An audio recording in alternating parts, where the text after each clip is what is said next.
জুলাই ঐক্য ভাঙার ষড়যন্ত্র চলছে বলছেন চট্টগ্রামের পুলিশ সুপার সাইফুল ইসলাম শান্ত। চট্টগ্রাম সার্কিট হাউসে শহীদ পরিবার ও আহতদের সংবর্ধনা সভায় তিনি বলেন, আপনারা ষড়যন্ত্রকারীদের বলে দিন, আপা আর আসবে না, কাকা আর হাসবে না।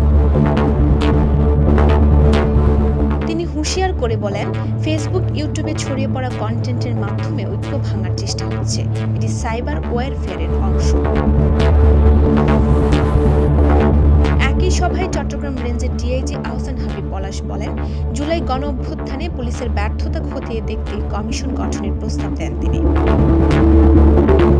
ডিআইজি বলেন, ৩ আগস্টের পর অনেক পুলিশ বুঝেছিল জনগণের সঙ্গে থাকা জরুরি ছিল, কিন্তু নেতৃত্ব সেটা বুঝেনি।